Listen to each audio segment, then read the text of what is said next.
Well, good morning, everyone, and welcome to the third annual, this year virtual Lehigh Valley Internship Summit. My name is Carrie Ann Galinas, and I'm the Vice President of Business Development and Talent Supply at the Lehigh Valley Economic Development Corporation.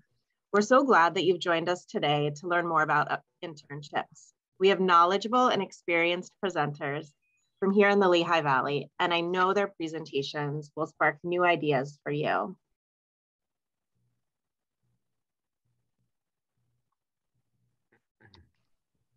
This event and Lehigh Valley's talent initiatives are a collaborative endeavor championed by the Education and Talent Supply Council, local employers, the Workforce Board Lehigh Valley, our region's colleges and universities, career and technical schools, K-12 systems, and LVEDC. The creation of this year's Internship Summit was built from the ideas and insights and time and effort of our college and university partners who work with students, your potential interns every day. We have representatives from these institutions here with us today who you'll have the opportunity to speak with during the breakout rooms. Before we begin today's sessions, I'd like to share with you two resources that can help you to create and expand internships and connect with Lehigh Valley colleges and universities. With the guidance from our college and university partners, we created the Lehigh Valley Internship Toolkit and the Career Development and Internship Directory. The directory offers the career development contact information at each of our colleges and universities, their website where you can post intern jobs, and the fields of study where they offer internships within their institution.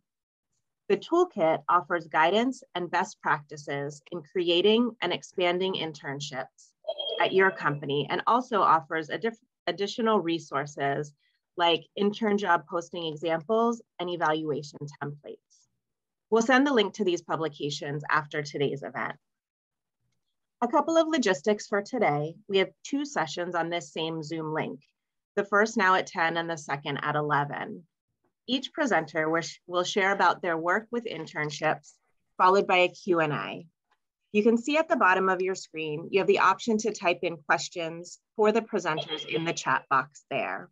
We'll get to as many questions as possible today, and you're welcome to contact me and the presenters if you'd like any follow-up after today's event. Now I'd like to welcome our first presenters from PPL, Brian Case and Jess Mersinger. Brian is the manager of corporate talent management and diversity, and Jess is a senior organizational development consultant. Brian and Jess will be sharing about how they work to attract interns and what interns value today. Brian, the screen is yours. Welcome, Brian and Jess. Thanks very much. Good morning, everyone. Welcome. I'd like to start by sending along a special greeting to all of our great college and university partners in the Lehigh Valley. We are very fortunate to live here and have such great partners right in our backyard. We always appreciate the partnership. It's a win-win for the colleges, universities, us as an employer, and certainly the student to benefit from great opportunities. And also to any employers joining in this morning, we are always happy to share, benchmark, and help individuals along in this journey, as it is that. It's always an ongoing journey. And also to LVEDC for hosting this, and for also all the great accolades and recognition you continue to get in making the Lehigh Valley an attractive place for individuals to come, move, live, and thrive. So thank you for all the work you do there. So what we would like to talk about with you this morning, a number of things. First of all, I believe many of you are familiar with PPL. We'll give you maybe a little more overview of PPL. You know the company, but there may be some facts that you are not familiar with. So happy to share a little bit about that. We're going to spend a lot of time talking about our intern co-op program. Jess is really going to take a deep dive into that and share a lot about the program itself, but also what the interns do and what they get out of it and what interns today are really looking for. We will talk about the majors that we hire at PPL and the many varied opportunities that exist. And we will talk about what we expose our interns to in terms of culture and values, and a little bit about some of the outcomes that we've received recently from our program. And then certainly we want to allow time for some question and answer. You can move ahead. All right, so a little bit about PPL, the tower in downtown Allentown. We are very proud to work there, and it's a company with over 2.5 million customers in the US. And, you know, it's been built over the years based on the power of the people that work for the company. We have become a true leader in our industry in many respects. We'll talk about that a little bit as we go forward here this morning. And we continue to diversify in terms of many exciting opportunities that lie ahead of us. Next slide, please. So PPL actually celebrated its 100th anniversary last year. There were a lot of great activities planned that kind of fell through as a result of the pandemic, but we still managed to share a lot of information about our company and get the word out about a lot of great things that have been happening. So we currently have more than 5,600 employees, and that will be changing again, which I'll talk about in a little bit. 2.5 million customers, which I had mentioned, and 83,000 miles of electric and gas lines. And those exist in our Pennsylvania territories as well as our Kentucky territories, which I'll talk about in a little bit. Another interesting fact, 36 billion kilowatt hours of electricity delivered in 2020. And we cover 20,000 square miles. So you think of, you know, all of the transmission and power lines, the distribution poles and wires, and in Kentucky, our natural gas distribution covers a lot of territory, requires a lot of ongoing maintenance and infrastructure build out. And you see there, just over the past decade alone, we've invested more than $20 billion in new infrastructure. And one of the exciting things is, you know, we're in an industry where if your power is out for more than 30 minutes, you know it. And customers can be not so happy. But we are very proud to be consistent winners of J.D. Power awards for our customer satisfaction. In our industry, it's not an easy feat, but we do manage to continue to do that on a regular basis in our business, both here in Pennsylvania and in Kentucky. I think we have racked up more combined J.D. Power awards than any other company in the country. So very happy about that. You can advance. So a little bit about our current profile. So PPL Corporation is the parent company of a number of different businesses. So in downtown Allentown, you will find PPL Corporation employees, but also co-located with the PPL Electric Utilities employees. So in PA, we operate under the name of PPL Electric Utilities. So that is the company that transmits power from power stations generating electricity. So we do not own them in Pennsylvania, but we take the power and transmit it over those big towers that you see going over the mountains and fields. And that's transmission of very high voltage power. And then distribution is the smaller poles along the streets that bring the power to your colleges, universities, your place of work, or your home. In Kentucky, we own Louisville Gas and Electric and Kentucky Utilities. And there we, in addition to transmission and distribution, we are also in the business of generating power. And we're also in the business of distributing natural gas. In New York City, we own Safari Energy. That was our latest acquisition about 5 years ago. And they are in the solar engineering solutions business. So they have done solar projects from as far as New York to Hawaii, and continues to be a growing area of our business. And not on here, but soon to be. It was announced a number of months ago that we are in the process of acquiring another business called Narragansett. They are located in Rhode Island, and they are the largest electric and natural gas distributor in the state of Rhode Island. So they will be joining the PPL Corporation family, expected to be in February. We have about 4 out of the 5 regulatory approvals and are waiting upon one that is expected to arrive around February. Next slide. So opportunities. When you think about college graduates looking for opportunities, or even college students looking for internships, a lot of times students, when we talk to them, think PPL is a place where if you want to climb poles and work with hot wires, that's where you go. And that is certainly a big part of our business and a very important part of our business. And that's what people recognize because of the trucks and vehicles that travel around our territory, which gives us good branding in that respect. But what a lot of college students do not realize is all of the other jobs and opportunities that exist. So you see customer service. We have a large customer service organization. And in addition to a call center where they're answering calls about billing questions or power issues, we also have a lot of customer service programs, which create great opportunities for individuals interested in that avenue.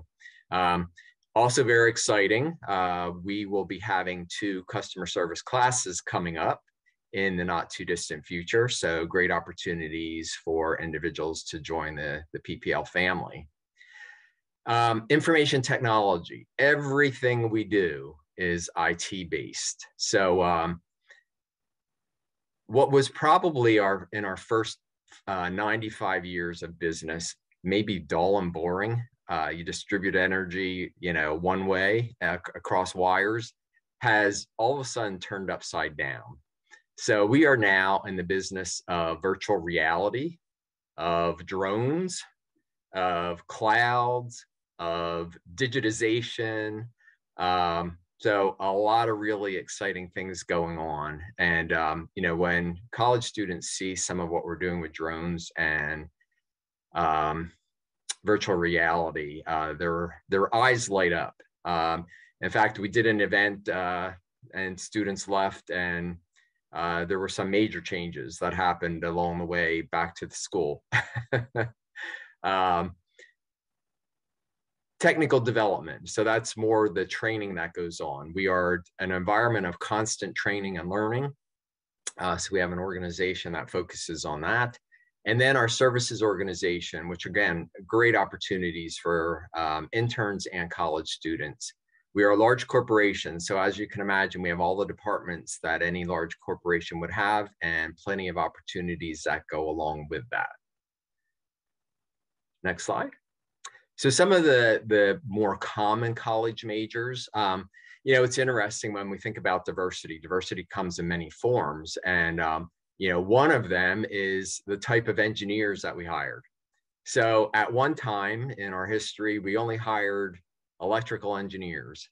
And that has really changed. So you see a list here of at least 5 different kinds of engineering students that we hire, but it even goes beyond that. I know we've had aerospace and various kinds of engineers.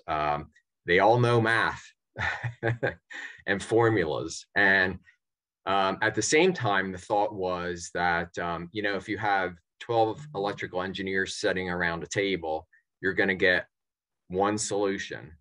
if you have different kinds of engineers sitting around the table, you might come up with many solutions. So it's worked out well for us, and we continue to go down that avenue. You see, certainly accounting, finance, economics, we do hire them as we have large departments there. But the next largest bucket is really computer science. So computer science, information technology, cybersecurity, computer information systems. All of those fun and exciting things that I just mentioned a few minutes ago fall into those buckets. We also hire math. It's interesting how our company has really evolved in terms of analytics. So certainly data analytics has become huge in our industry, and there's a real focus on that. Supply chain, safety, business majors, law, paralegal, communications, journalism, HR. There's a place for all of them in our company, and probably other ones that aren't listed here.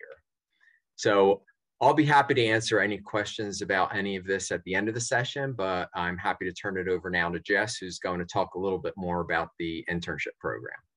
Thank you so much, Brian. And thank you guys for inviting us. It's just great opportunities. I'm going to talk to you a little bit just about our program, which I find is a very unique program. So I'll just start by saying in 2022, next summer, we're going to have around 70 interns. So it's a very large group of interns, but we really pride ourselves on our internship program. And that's because we want to make sure our internship program is our feeder population.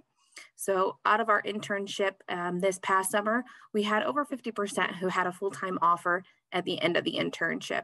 So they're coming back to us as soon as they graduate to take full-time employment. And it really becomes folks that we look forward to. So our internship program, it's a 3-month interview process for the interns, as well as 3 months of them interviewing us to make sure it's the company that they want to work for. So as you can see on the slide, we do have a paid internship. We make sure that the interns are well compensated for their summer work because they're actual employees. They're going to be working, they're going to have projects, they're going to be doing a lot that I'm going to talk to you guys about here today. We try to help them with relocation and a housing stipend. So if they're out of the area, we want to make sure that they can be in the field, see the different things that we do here at PPL. So we try to offer a housing stipend so that they can get a little bit closer. We also partner with local housing so that we can help them find a place to live. We'll talk a little bit more about the assigned coach and the supervisor that they get, but our interns are not left alone. They're made sure that they have a mentor throughout the summer, which is their coach. They have direct supervisor, and they have a whole team behind them that's going to make sure their internship is a success. Like I said, we want them to interview us just as much as we want to interview them for that 3 months. So we get them an entire team. Their intern coordinator is actually myself. I take care of the internship program for all of our interns. So I'll talk to you about some of the things that I do with them throughout the summer. And everybody's given a toolkit. And even our coaches and supervisors, they're not left on their own to decide what the interns are going to do. So we help them out along the way. Next slide. So you can see some of the roles and responsibilities of our managers. They're going to make sure they have contact before the intern starts. They're going to put together a training plan for the summer. They're going to make sure they have a project ready for them, what their responsibilities and duties are going to be. They're going to provide overall objectives for the summer, goals, expectations. All of these things are set up before the intern actually starts. So right now we are in the process of interviewing about 150 different individuals for our upcoming engineering program that's going to take about 50 students. And as we're doing these interviews, the supervisors are actually planning this stuff out. So they're planning out their project, they're planning out their objectives, what the expectations are. As we get a feel of a person through the interview process, we're starting to establish what we want them to do, where we're going to put them, what department, etc. So then once they're here, they're going to do check-ins with them. They have one-on-ones where they do assessments 3 times during the summer. So every 30 days, they could do a different assessment or do an assessment on the student. And then we come to a final decision based on some of those assessments. And then they have a final project presentation that they do for the supervisors at the end of the year. And I'll show you one of those presentations here in just a minute. Next slide. So we also have a coach. So supervisors, as we all know, are extremely busy all the time. Not only do they have their interns to take care of, they have the regular employees. So we don't want to leave our interns hanging. We make sure they have a coach or a mentor throughout the summer. This is this assigned, dedicated person who takes the intern out into the field, who supervises with their project, who's there to answer questions. And the coach has some duties as well. The coach is going to be making contact beforehand so they can introduce, almost like a peer sponsor. If you have a peer sponsor program at your organization, they're going to assist them with the assignments, check on a regular basis, do weekly one-on-ones, help and listen with obstacles. So they're there to make sure they break down any barriers or make any introductions to our interns that need to be done. They're going to help in their education and their training about our professional organizations. And Brian will talk to you a little bit more about our professional organizations here shortly. And then they're offering advice and guidance. So again, this person is their go-to that's there for them all summer long. Both between the supervisor and the coach has been very successful for us. It really helps the intern feel like they're part of the organization, that they belong with us here at PPL. So it's something that we really highly recommend. If you're building an intern program, make sure they have somebody there that can mentor them, that could help be a part of their experience. Next slide. So a little bit about the program itself. Everybody comes into a full day orientation.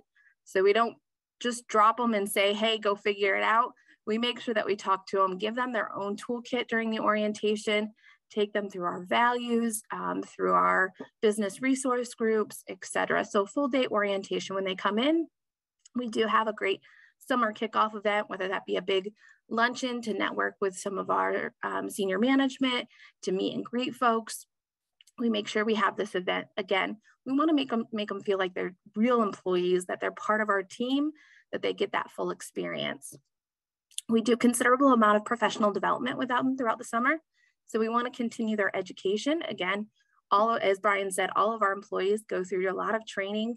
One of our core values is continuous learning. And so our interns get that same experience. They go through leadership training, such as communication. They go through some interviewing training that we help them understand how to build their resume and how to interview for real jobs. So a lot of professional development throughout the summer. At PPL, we just actually had our Day of Caring a week or so ago, I think it was, Brian, and we do that with our interns too. So we do some community service, whether that be working with the United Way, going and volunteering at the Salvation Army, one of the local soup kitchens. We always make sure that we're trying to give back to our local community, and our interns get involved in that as well. I already talked a little bit about the informational interviews that we help them do the interviewing process, but we also ask them to go out and do interviews with some of our senior management. So they have to go out and practice how to have that public speaking, how to be able to ask questions, and have conversation with our upper management. Tours, we do tours throughout the summer of our service centers, of our different locations. All of our interns are expected to be able to do some field work. Now, last year, because of COVID, we did have completely remote, but we still let them have the opportunity to be able to get out in the service centers and do those tours. This year, we're expecting that we're not going to be remote at all, and that we're all going to be back in the office, and we really look forward to that. It helps engage them completely, get to know what it's like to have that real experience. And a lot of feedback that we had last year was that they just wanted to be with people. You know, it's one of their first jobs. It's one of their first experiences getting out into the workforce, and they don't want to be behind the computer like we all are right now. Networking events, we do a lot of different opportunities for them to meet and greet folks in our organization and local other business organizations. We want to make sure, again, we think networking and public speaking is something that's very important to our interns. Got to have that fun too, right? Just because it's a real job doesn't mean it can't be fun. So last year we did a baseball game with them. In the past, we've done trips to amusement parks, just something for them to be able to enjoy themselves as well. But with all fun comes work. So they are required to have a presentation at the end of their summer project. So our internship is really revolved around in the interns projects. So they're assigned one project, and I'll show you one here shortly of what one of our folks did. And it's real work. It's something that we've been trying to either accomplish within the organization. It's something that we're being strategic about. They get to research it, plan it, do the whole 9 yards, and then they present it to our executive team. And some of them have gone on to be implemented. Some of them have gotten to come back and implement them themselves. So it's really a great part of our internship project. Like we said, we want it to be real work. So we have an end of summer intern event that we make sure that everybody is involved in, and that, you know, by that point, they know if they're coming on as full-time employees, we get to make those offers and extend our thanks and gratitude for them. So next slide, please. So like I said, it is a project-based internship. Before we give an intern assignment, managers must have projects identified. So that becomes a really big turning point for us. If you can't show as a supervisor what project you're going to give them, you're not going to get an intern. We want to make sure that the intern get a real experience and that our supervisors can give them real work to do. We want to make sure that it's not an internship where they're coming to make copies, or they're going to just do administrative duties, or they're going to shadow. We want them to be able to get real life experience and real work. Projects vary from current implementations to future initiatives. Some interns receive a main project and have several smaller projects. So I actually had a group of IT interns last summer who revamped the intern projects and the onboarding and everything. So that was kind of their side project. They redid all of the toolkits and the guides and everything, and had a lot of fun with it. You know, they were living the experience. So as a side project, they got to be a little bit creative. Projects are monitored by their supervisors, coaches. As I said, they do several assessments throughout the internship program, and they're competency-based assessments. So we want to make sure that, because we're going to hire these folks and we want to make sure that they become full-time employees, that we start using the competencies that we require for an employee to have. So things like communication, creative thinking and problem solving, interpersonal and teamwork skills, basic work habits, and organizational effectiveness. Next slide, please. So here's some of the examples of the projects that we had last summer. Power-based relay roadmaps, reliability programs, cybersecurity, distributed energy resources. You can read the whole list there. Some of them probably make no sense, and I apologize, but I promise you they are all very important to us in our organization, and they're real projects, and they take a lot of time and work and effort from our interns, and we're extremely appreciative of those. Next slide.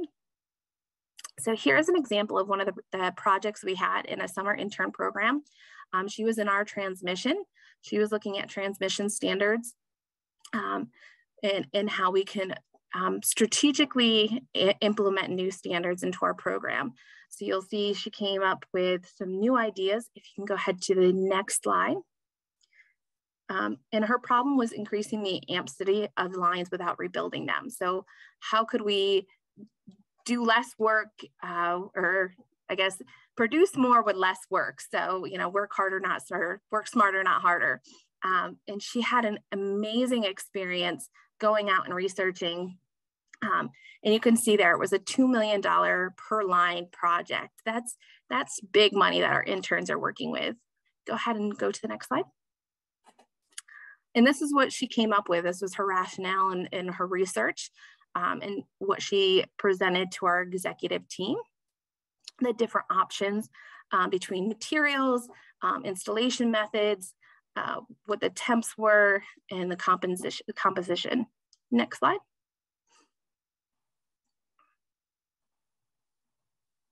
Okay, and this was her recommendation. After all of her research, she came up with this being the one that she wanted the organization to do. And I will say her project was accepted, and she's actually coming back as a full-time employee to help implement this. So millions of dollars will be saved based on her research and what she came up with. And so she actually not only is coming back as a full-time, but she stayed on part-time after her internship while she's going through her senior year so that she could help us implement this. So I'm very impressive what our interns do, but I will say from a employer standpoint, the really important thing is that we provide a project for them and give them free rein to go out and do what they want and be creative, use the information that they've learned in school, give them a supportive team to back them up and help them. And that's really what's made our program successful. So out of the 63 interns that we had last year, 33 have full-time offers. And we look forward to the next 70 that'll be coming this summer. And hopefully we'll have just as much success with them. So I'm going to turn it back over to Brian. And oh, you can go ahead and do the next one. All right, thanks, Jess. And you know, I will echo what you just heard. It's amazing to hear the interns, you know, as they're going through the summer and approaching the end, saying, I can't believe the amount of responsibility and accountability that I had as an intern. You know, presenting on, you know, $1 million business cases to senior leaders. I don't know that it's common, but certainly they gain a tremendous amount of experience and go away really feeling a lot of pride and I think building a lot of confidence. So, you know, we always survey the interns at the end of the summer because we keep tweaking the program. The program has been up and running for over 30 years. We actually have had individuals retire who started out as a PPL. At that time, it was primarily a co-op, you know, and the model has kind of shifted to interns just based on the nature of the availability of the students. So great program. Next slide, please. So Jess had mentioned, you know, one of the things that we like to do is expose students to our business resource groups. What students want today, what we often hear is, you know, culture is important to them. You know, like anybody else, and probably like all of us, we want to feel like we belong somewhere and that we're part of something. And we've had business resource groups in place for many years, probably well ahead of the curve. Our African American Business Resource Group actually just celebrated its 20th anniversary earlier this year. So, you know, again, something that we're very proud of at PPL. And, you know, sometimes we get questioned about, you know, isn't this really separating people rather than bringing them together? And we say it's just the opposite, because we encourage employees and our interns right from the start to join, you know, one of these groups where they feel comfortable, so they have a place that feels like home. But we also encourage them to join ones where they know nothing about, and there's a great learning opportunity. And we have many employees and interns that join well more than one. I know I'm probably involved in just about all of them in one way or another. Always great things going on.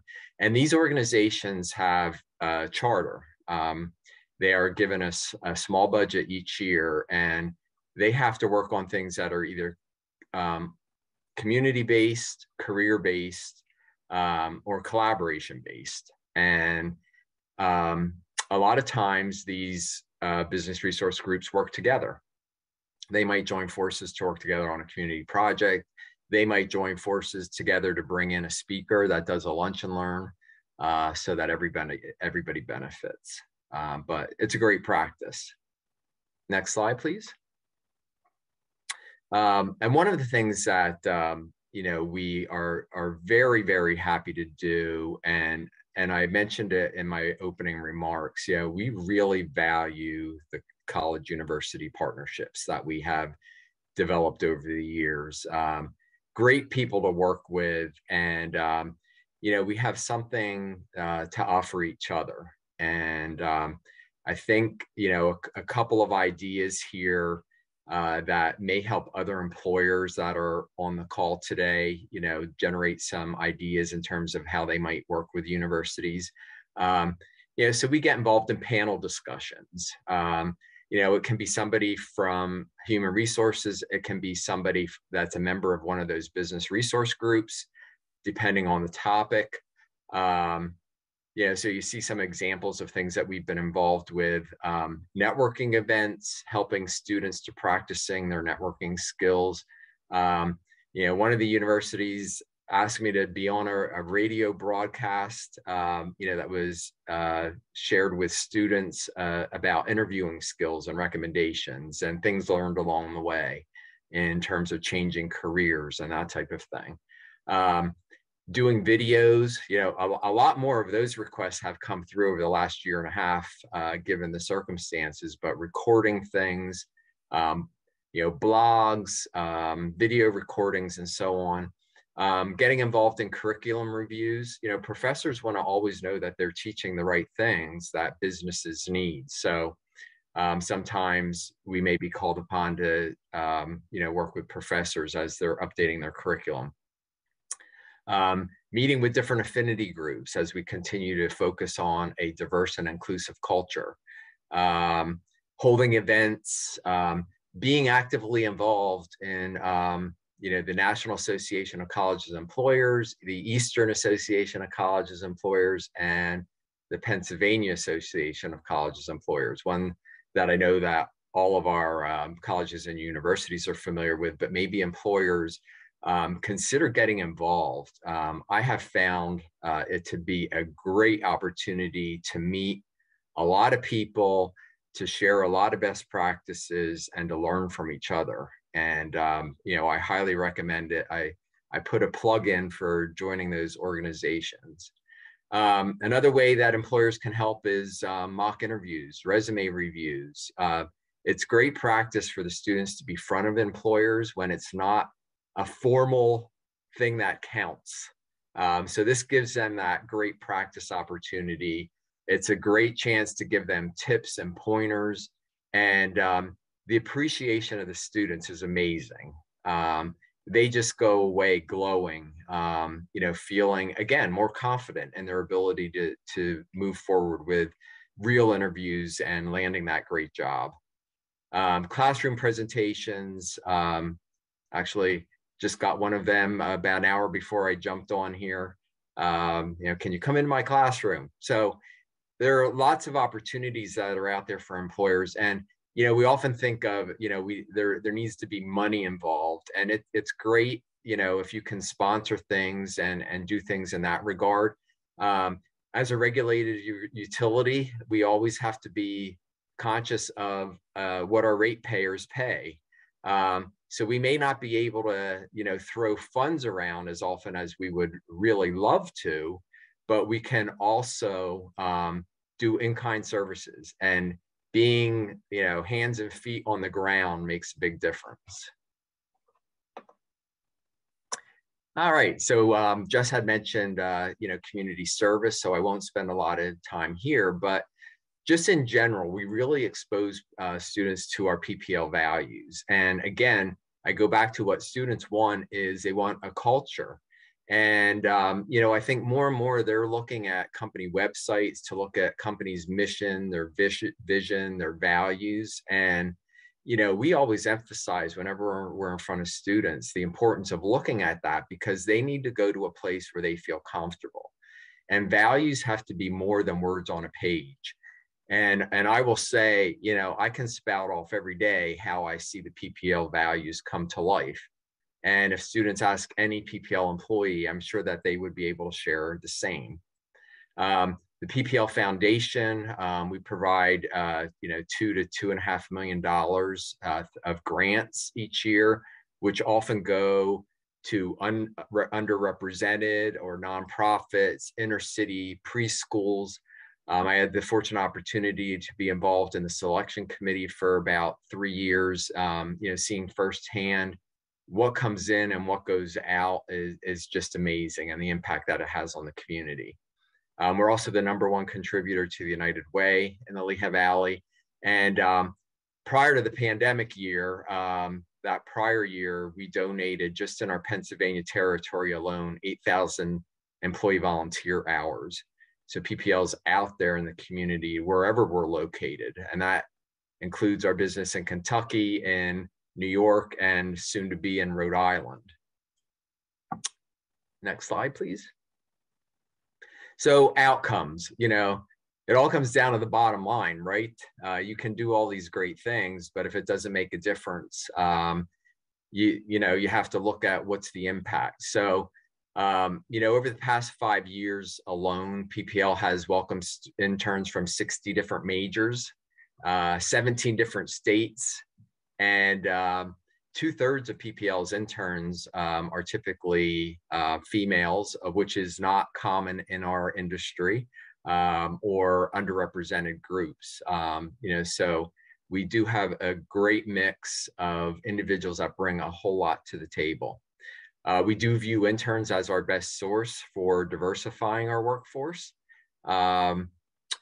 They are converted to full-time, as you heard. And, you know, also an interesting fact is, you know, NACE puts out benchmark data about attrition and so on. And our intern retention exceeds our non-intern new hire retention. So I think it's that 3-month interview that Jess mentioned. They know what they're getting into, you know, before they say yes to that offer. And our intern retention also exceeds national retention levels. So we're very happy about that. Some additional common themes, again, that we hear, what interns want is the opportunity to work on engaging projects and feel like they're adding value. So they want that hands-on experience that's going to expose them to a future career. They want to be treated as a true team member. So welcoming them in, making them feel part of the team, making them feel included is very important. Interactions and connections. I think that coach model that we have is maybe a little bit unique. So in addition to their supervisor, they have a coach. And we often actually use members of our business resource groups. They're very happy to be engaged as coaches to help our interns. So that helps to build the inclusive culture at PPL as well. And events, you know, they like the events. You know, they come to do a job and to work hard, but they also enjoy the events. And I think a lot of that is the networking opportunity that it provides them to network both with other interns as well as PPL employees. Next slide. So, you know, we continue to try to move the mark. We can never take our foot off the pedal. And it's work that always continues at PPL. And, you know, we have continued to, I think, reap the benefits of that work in recognition. So you see here, disability best places to work, and that is now, I believe, 4 years running, 100% on the Disability Quality Index. The Corporate Equality Index, which is LGBTQ+, we're 5 years running with 100% score on that. And important to add, you know, we get 100% score, but you also get feedback in return. And even though we get 100%, there are things that we can continue to do. And we use the information that we get back to continue to look at where we need to focus and make changes. You see a couple of other recognitions there, top 10 utility in the country for diversity by Diversity Inc., which is great recognition. Industry awards, partners of the year. We've done things that have gained national recognition in terms of our grid, the safety of our grid, you know, when wires hit the ground and what it does internally to trigger off and dispatch crews and turn the power off so that both our employees, our customers remain safe. And we already talked about the JD Power Awards. So great place to work and continues to get better. So you can keep in touch with us in many places on social media, follow us, and we're happy to answer questions.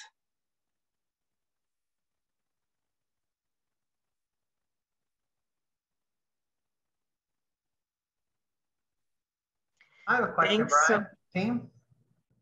Hi, everybody.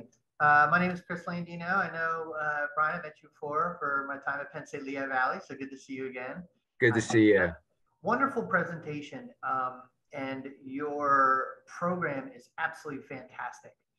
I do have to ask on the flip side, what's one thing about your program that you're working on to enhance, to change, to do something better? Because it really is impressive. But is there anything that here's the kicker with this? Like, is there something out there that you're working on with this? Jess, I'll let you start with that one. Yeah, absolutely. And I will say it's probably the front end, which is what we're kind of dealing with right now. It's not necessarily the once they're in the internship, it's the pre-part of the internship. Like I said, right now we are preparing to hire 50 engineering interns. And for anybody who's, done hiring before, to get one good person, you might need to interview 5+ people. And that means for 50, you're interviewing several hundred. And that means you need even more candidates to come in to get to the interviewing part. So we developed and are working through developing what we call recruiting teams. And it's teams within our organization who actually target different schools in different areas. It's something that we've struggled with in the past, is making sure that we're getting the best candidates in for our internship program.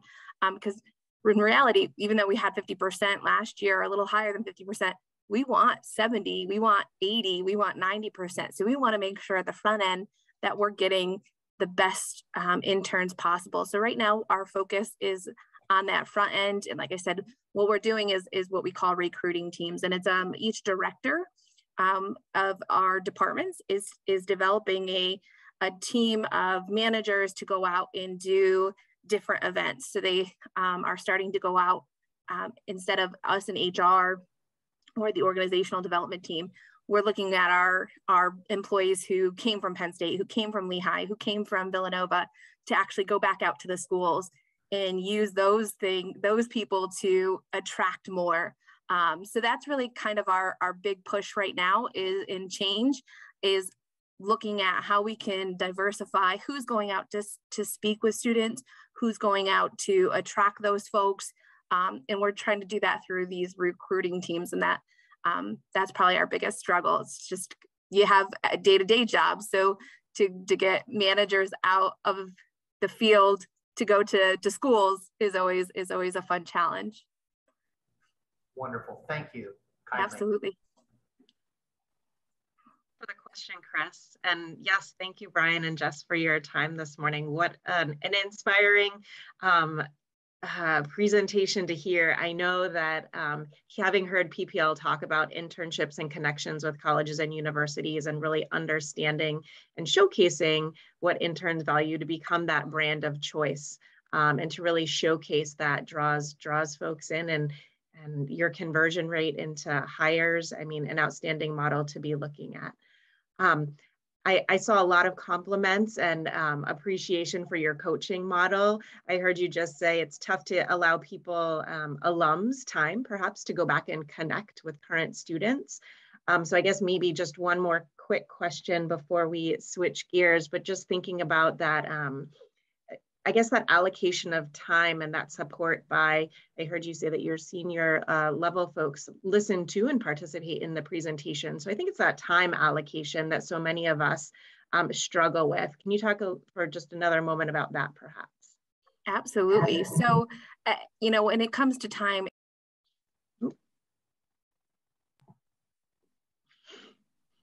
I think we keep unmuting each other. That's okay. Mm-hmm. So when it comes to time, I think it really comes to preparation. So, we start our recruiting process for next summer. So they come on board in May. We started our recruiting process in June and July of this year. So, a whole year in advance, we start putting meetings on calendars in a year in advance. We start lining up our panels and our boards, 6 months to a year in advance. So I think preparation is really the key to time. And so like today, we're doing 8 intern interviews today.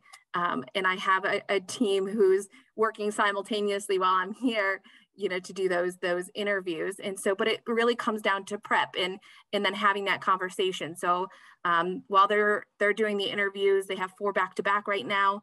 I jumped on, made sure they're all set, they have what they need, and then I jumped over here. So communication and preparation, I think, is ultimately key in making that successful and getting those people involved. And then the last thing I'll say is pride and ownership. Our executives have so much pride in this program, and they speak very highly of it. And they, if I will say our president, if she can't make it, she asks for the date to be arranged. She says, even if something comes up, I want to be there. So she has so much pride in what we do and in our interns that she really makes sure that she's going to show them that respect and be there and available for them. So I think time comes down to that communication, and then that pride and ownership. Thank you so much again. Thank you for your time today and your presentation. It was greatly appreciated. If there are other additional thoughts or comments or questions, definitely feel free to connect with Brian or Jess or myself, and we can definitely loop back in to try to get those questions answered. Looking at the time, I recognize we're intending to have some breakout rooms to really give, being in this virtual setting, we kind of missed that smaller group conversation and networking and ability to think about and discuss our priority topics, specifically now around internships, successes, challenges.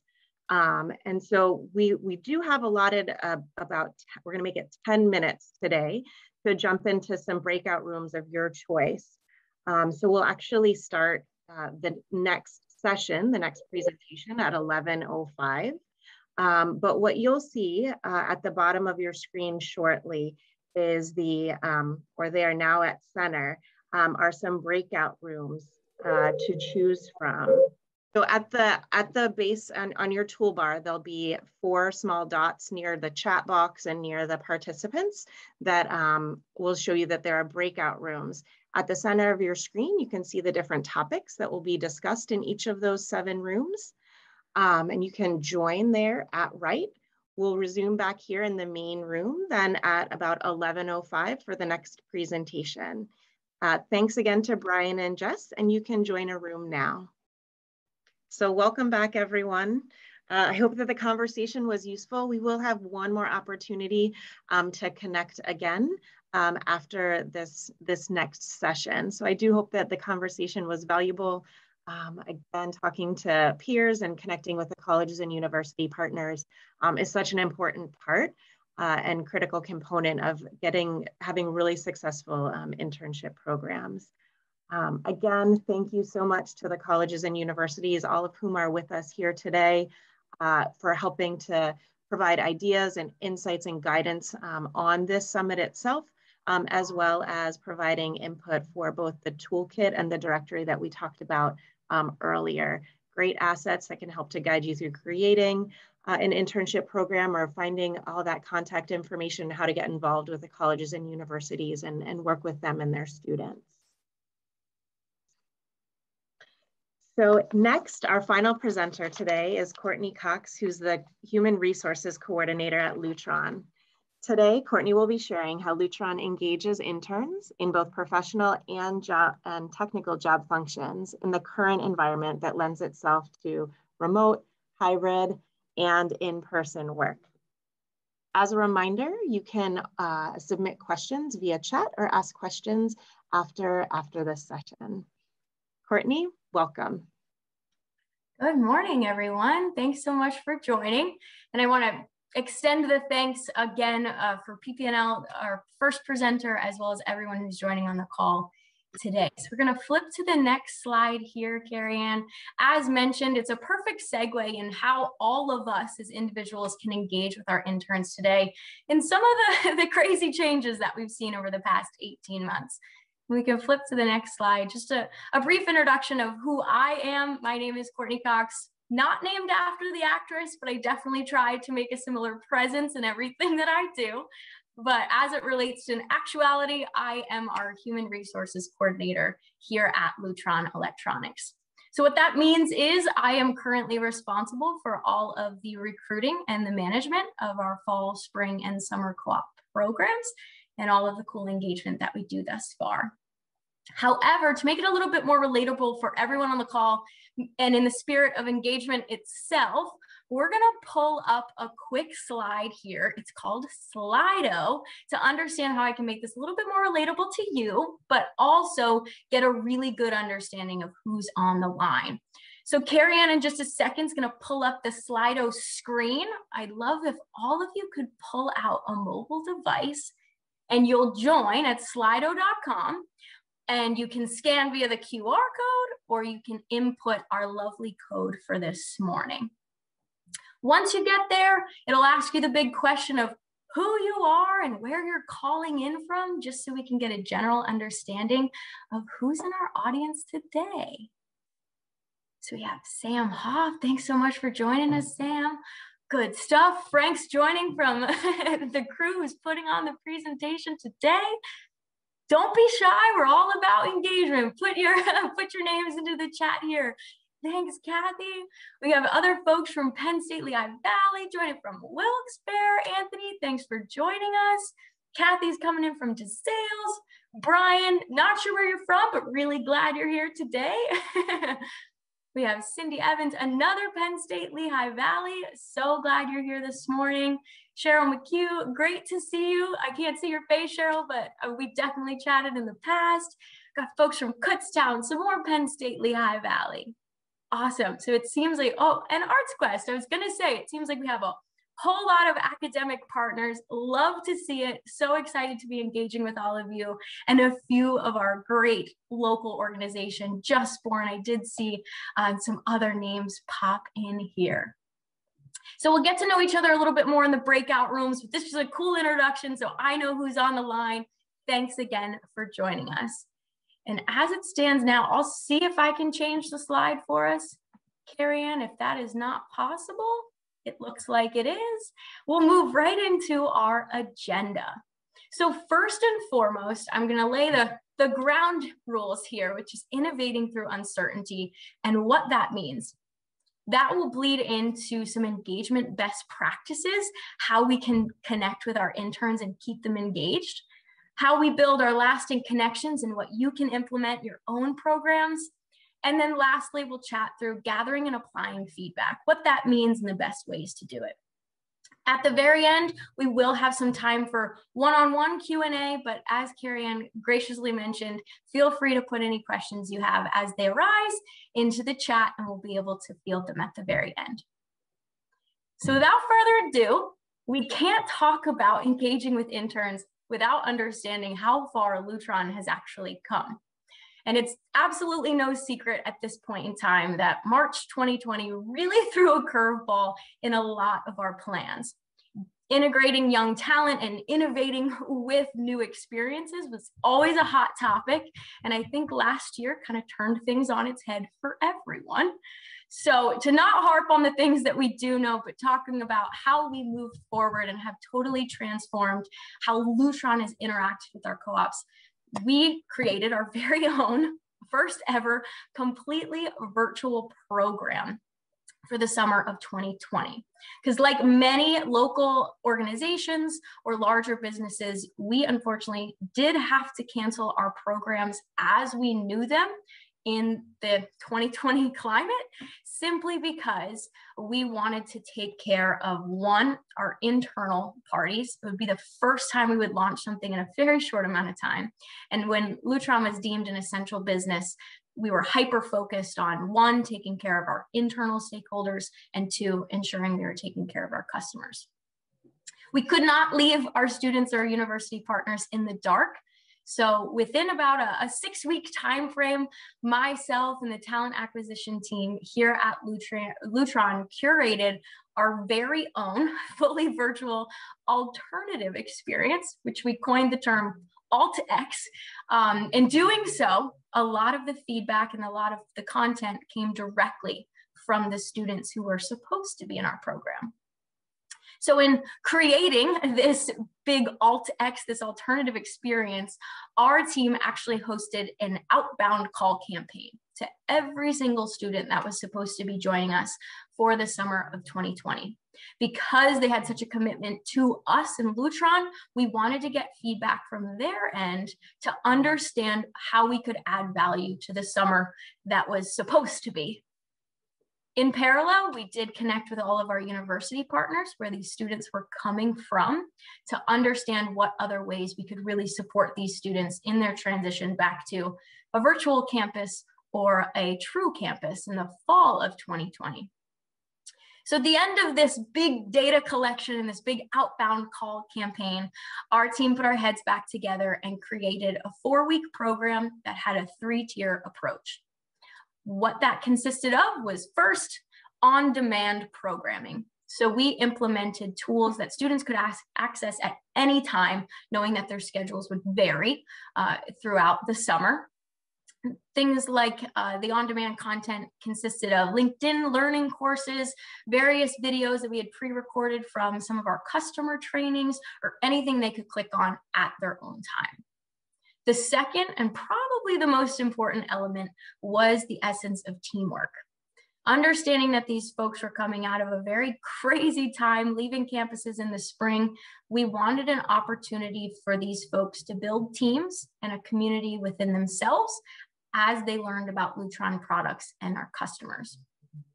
And then the third and final asset that was implemented to this alt experience were live sessions. So it gave us the opportunity to host sessions like so, to have a presenter on the line, panel discussions, or anything of the sort.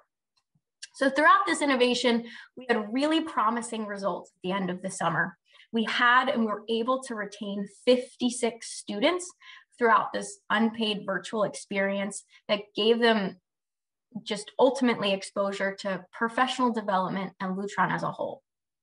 So knowing that we created a little something from nothing, all of these new engagement methods were an opportunity for us to kind of hit the drawing board, revisit what our normal and traditional programs looked like, and how could we implement similar and successful ideas. That brings us to our best practices and what that means. Some of the takeaways that we got from the alt experience and chatting with our students early on was that engagement has to happen right off the bat.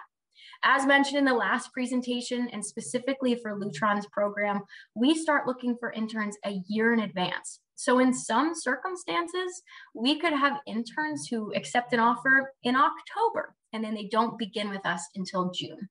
We can capitalize in that gap of time between their acceptance of their offer to when they physically come on a campus or they virtually log into their first day to really start that community within their co-op cohort.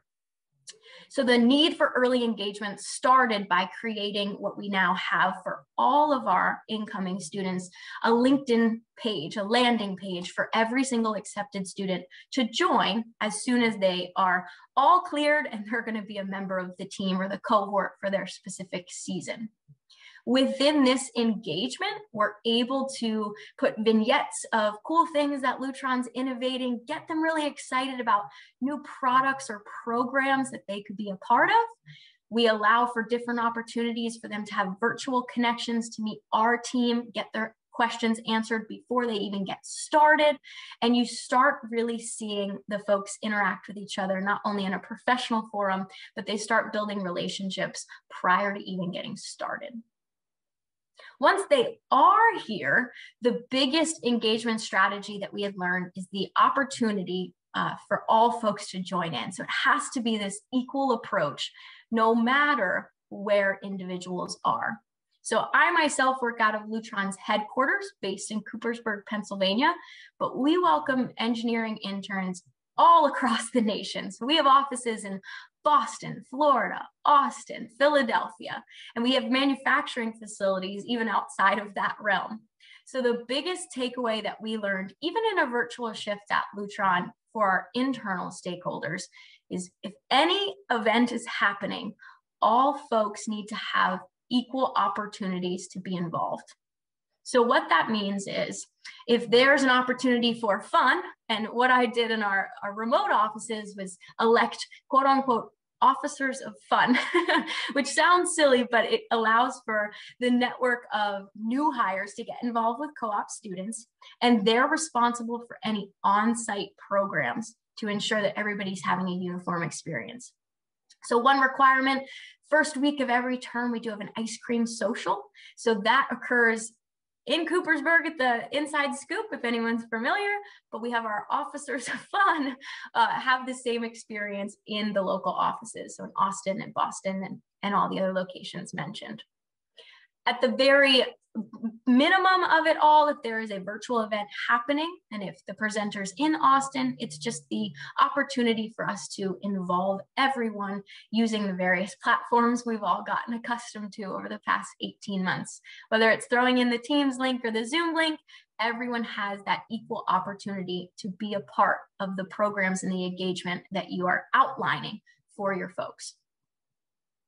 The third, and probably, maybe I'm biased, the most important engagement strategy and the way we can practice this best for our students is allowing authenticity and making sure that it has a genuine approach.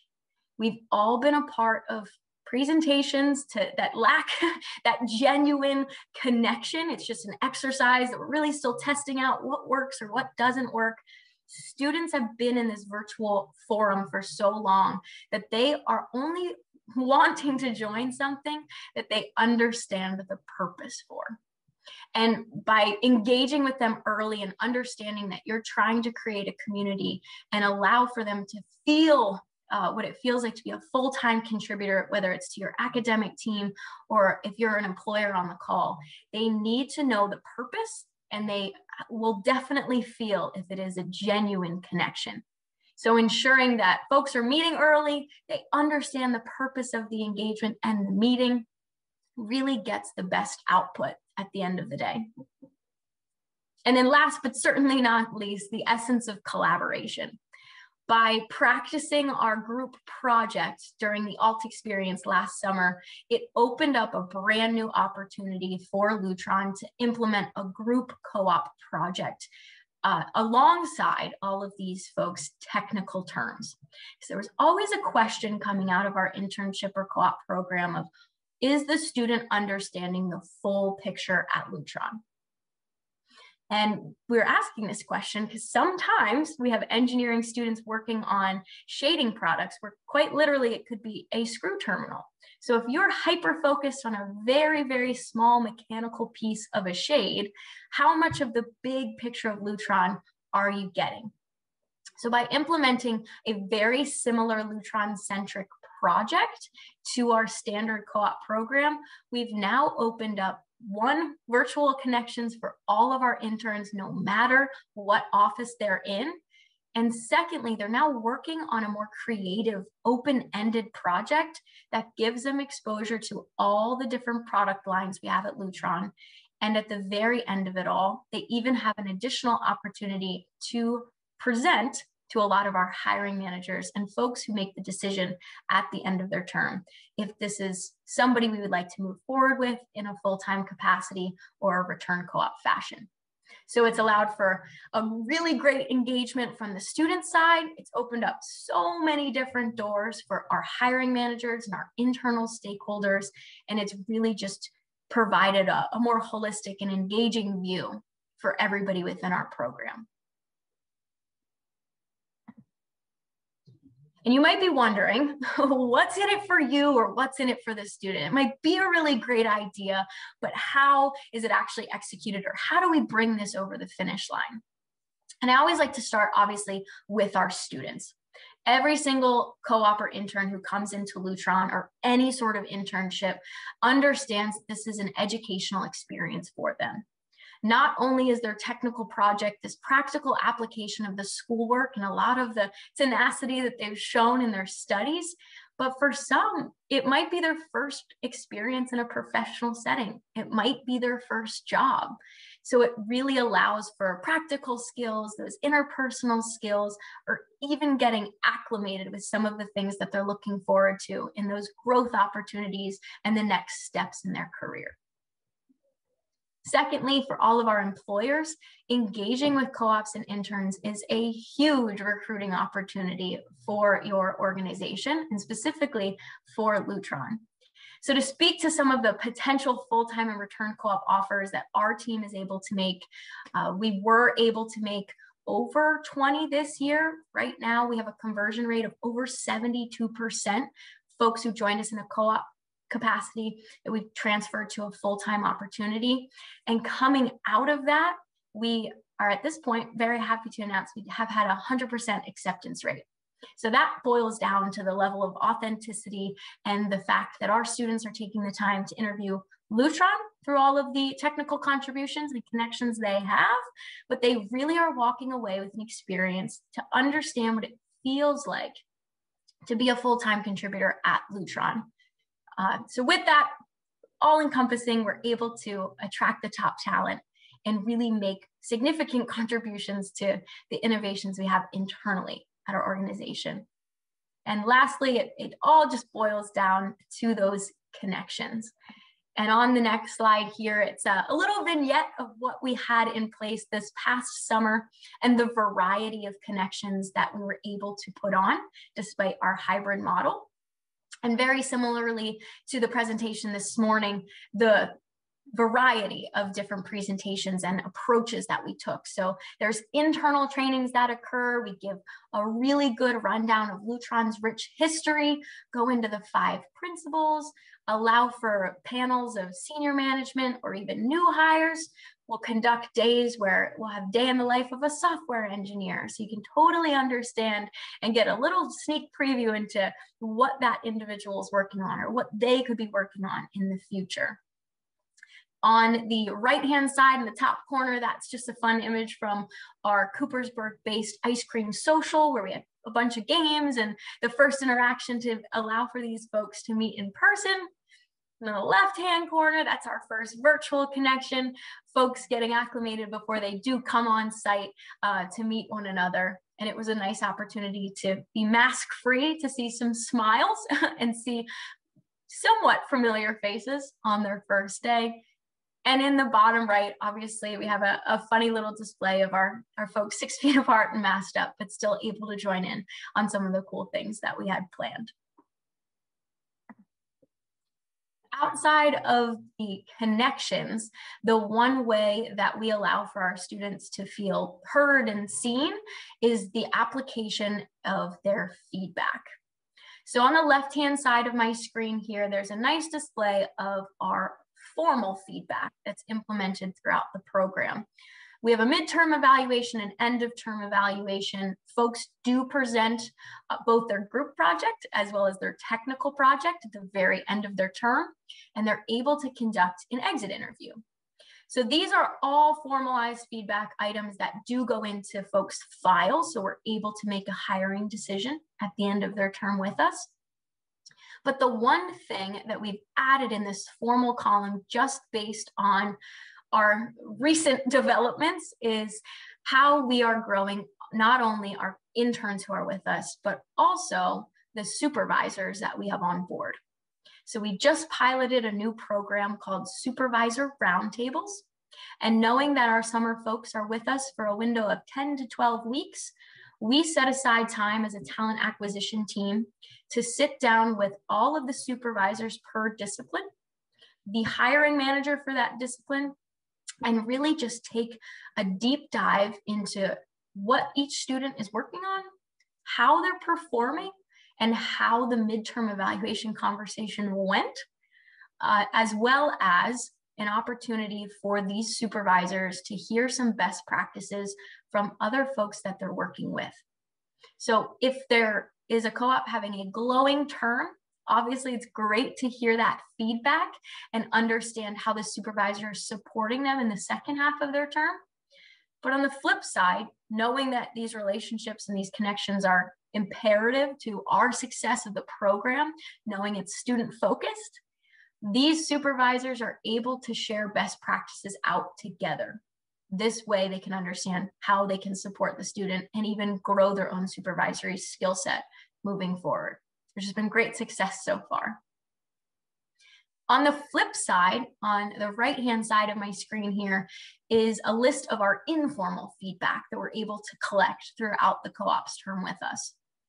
The first is office hours. This was a new addition coming out of our alt experience as well, an open window of time on my calendar where I'm available for any questions for any co-ops moving forward. Sometimes they just come on in and tell me the best part of their day, which is really cool, or they come in and just chat with each other about what the cool plans is or where they're grabbing lunch that day. So it's nice to see a nice spot for a landing of our community-focused folks. One-on-one feedback is always imperative. All of the formalized feedback that we just spoke through, there should be no surprises when those conversations and those touch points happen. What we aim for is actionable feedback right off the bat. So these conversations can be one-on-one with supervisors. Our program does also provide a buddy and a mentor for each co-op coming in. So it's just that open two-way line of communication for these individuals. Other things in the variety of feedback that we do collect after internal training sessions, sometimes we'll have group debriefs, we'll have surveys, or folks will just come directly to me with feedback. Because of that authentic air that we provide, it's definitely an open window where they know that they're being heard and some of their improvements will definitely be implemented. They do a end of week survey as well, 3 questions every single Friday to round out the day, what they learned that week, what they're looking forward to next week, and then any roadblocks that are in place. And that's that quick active feedback that we can really iterate on the fly as a team to ensure that everyone's feeling supported. And then in summary, just to make sure that all of our internal stakeholders are aware, because they are definitely very supportive of our co-op program. There's a lot of moving parts. So we really summarize everything in a newsletter model, send it out to supervisors and the supervisors, just so everybody's clued into the really cool things that this small cohort and the community that we built is a part of for the summer. The biggest takeaway that I believe that I have learned from feedback, and especially with our co-ops, is because of our high conversion and offer acceptance rates, all of these individuals really come back to Lutron. So they know when things change and they will continue to give you feedback, which is really awesome. And on the flip side of that, I always make sure that when I'm talking one-on-one or in groups with our co-op individuals, I let them know about the changes that former co-ops have suggested and how we've iterated to make things a little bit better. And from there, they understand that, yes, we're listening. Yes, there are always room for improvement and their voice is being heard, which is really cool and pretty rewarding, I think, on both ends. Now, at this point in time, like I said, in the essence of engagement, I would love if we could open up the floor to any questions based off the presentation. Actually, I have a question. Hi, this is Beth Beck from Just Born. And you said that you engage your interns early as far as ideas for projects or whatever. How do you handle paying them? I mean, do you have to pay them for that time? It is totally voluntary for these individuals, and we let them know up front, but we do lay the foundation of what we're doing. Say, hey, this is not a requirement. A bunch of your fellow co-op cohort is going to be meeting virtually at this time. We'd love for you to meet the team.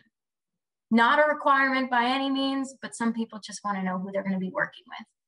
Okay. And then we can utilize LinkedIn and other web services so they can see things. They don't even have to engage by any means, but they can definitely see that the conversation's getting started and they feel inclined to be a little, come into the warm community. Thank you. Absolutely. And can I ask another question? What's the difference between a co-op and an internship? I'm sorry if you said that and I missed it. Oh, that's a great question. And it's definitely something that even confuses our students. So we offer a co-op, which is like a 6-month term with us. Many schools have a requirement for a co-op within their academic program. So they would take off their spring semester and work through the spring and the summer months. Whereas the internship is that shorter period of time. It's 10 to 12 weeks in the summer months, which is the larger group. Okay, thank you very much. Absolutely. What are other questions?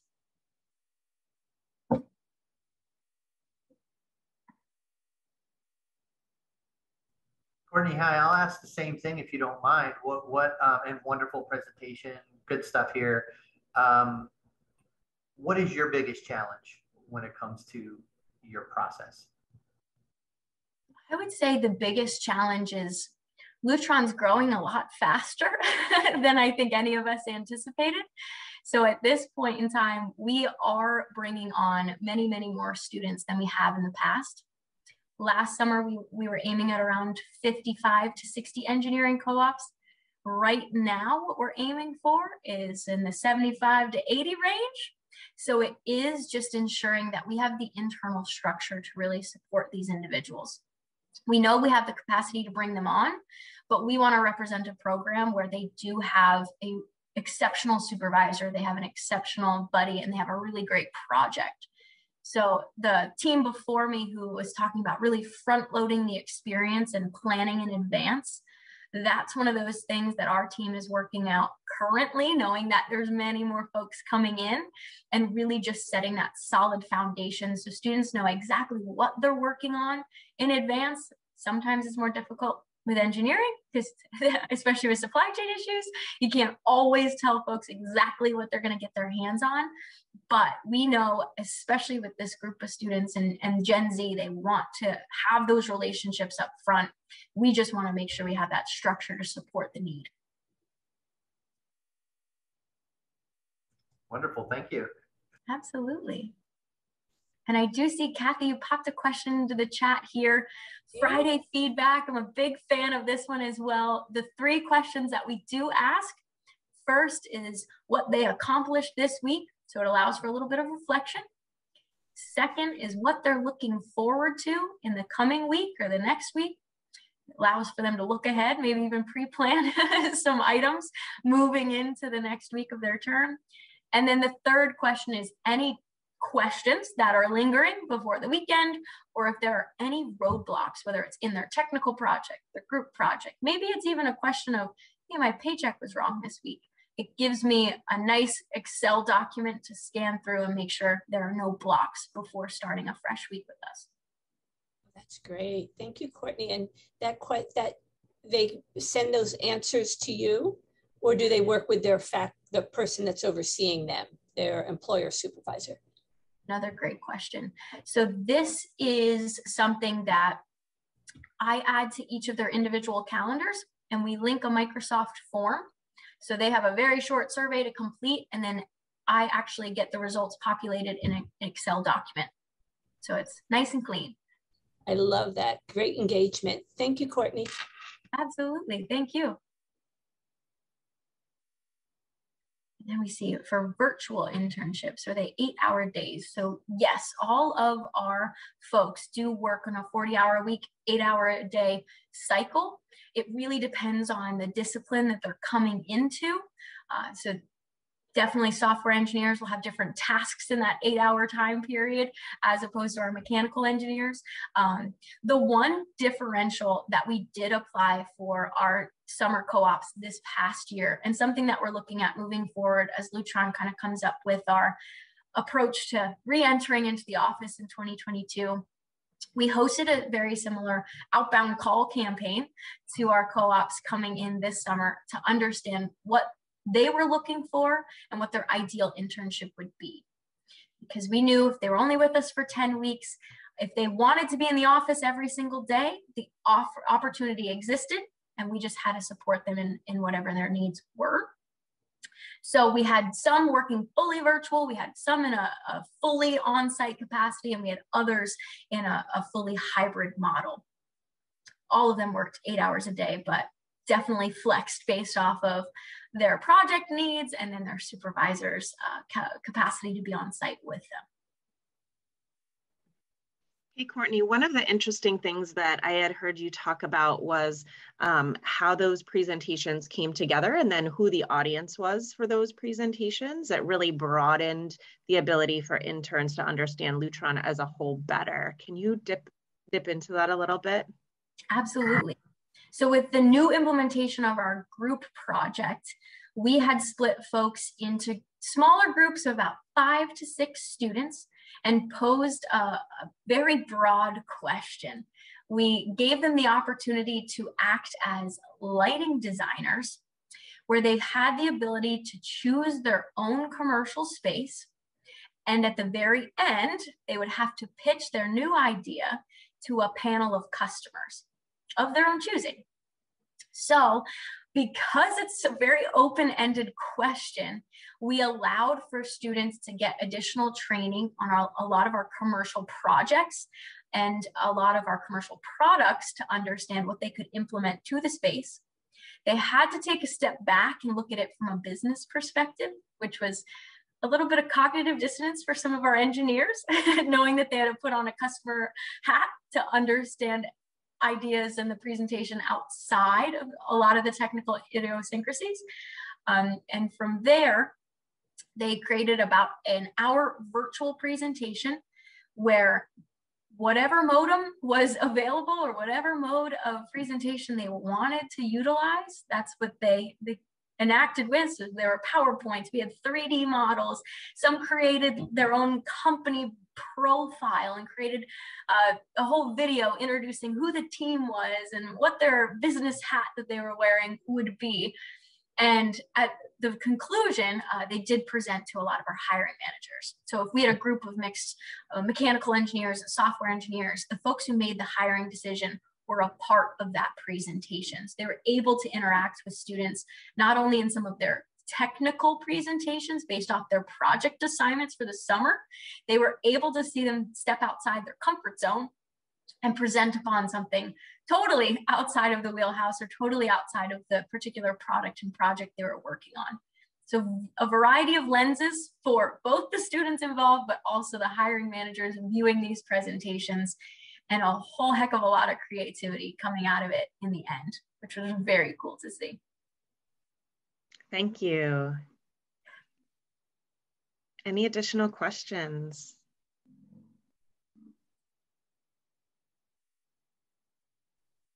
Actually, I'll ask another question if you don't mind. So how does it work when they have like their individual project and then they have a team project? And then there's activities and like, you know, where are you finding all this time? It's a great question. And it was one that I struggled to balance initially. It was a big question moving into this summer. So what we do is we create a calendar of events that students get on their first day to understand when these trainings are going to be implemented. And it's almost like creating a curriculum. Fun fact, my background is actually in education. So you got to build the building blocks to understand how each of these sessions can bleed into the big foundation and the big learnings we want these folks to take away throughout their program.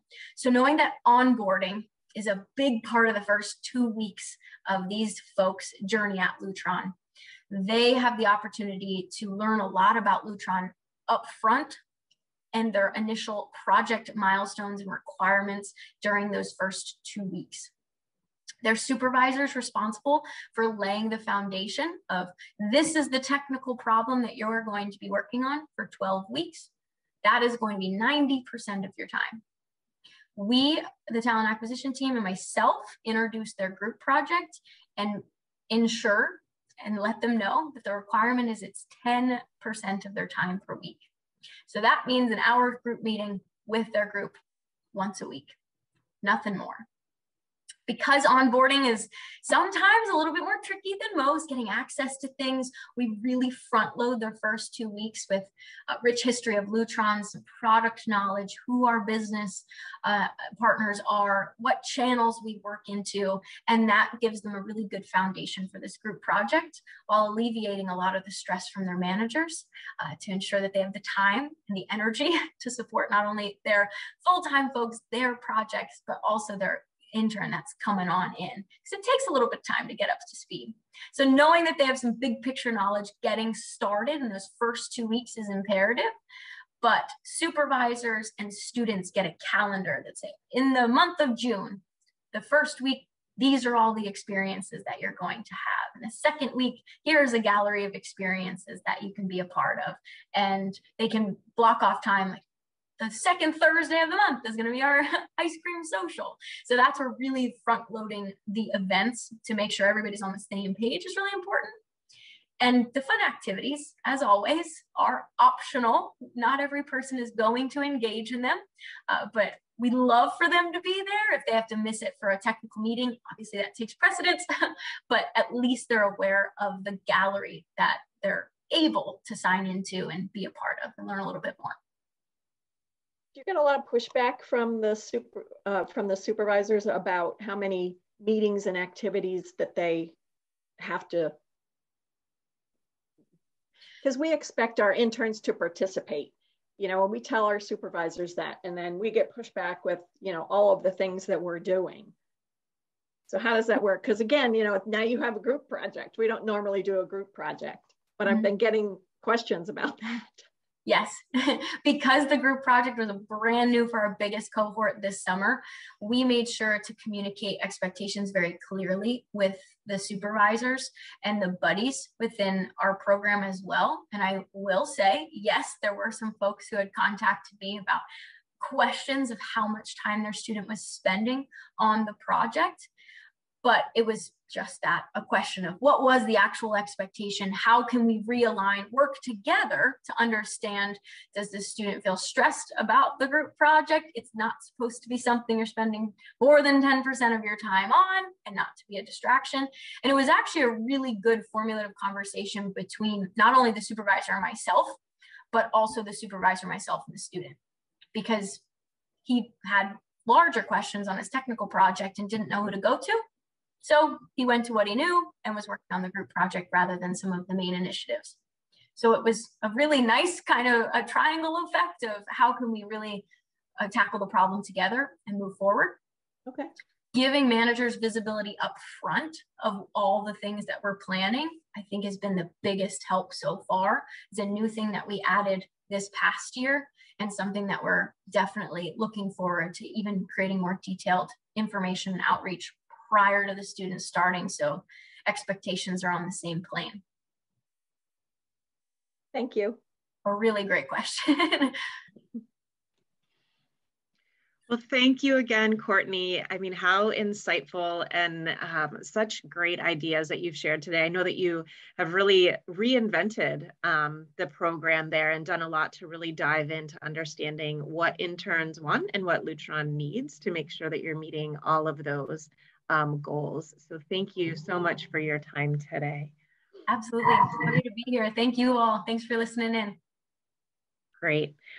And again, I'd like to thank Brian and Jess from PPL for sharing earlier, again to Courtney, who's just shared such great information with us today. They've put a lot of time and effort into these presentations and into speaking with all of us here today. So thank you all. I'd also like to thank the Commonwealth of Pennsylvania and Pat Brown for his support of our Lehigh Valley Talent Initiatives, as well as the colleges and university partners who are here with us today and are here to be supportive of you and connecting with interns every day within their institutions. I'd also like to thank Frank Alvarado from the LVEDC staff, who was critical in getting so much of the communications and organization and logistics up for this programming today. Feel free to reach out and contact us if you have any additional questions or would like more information.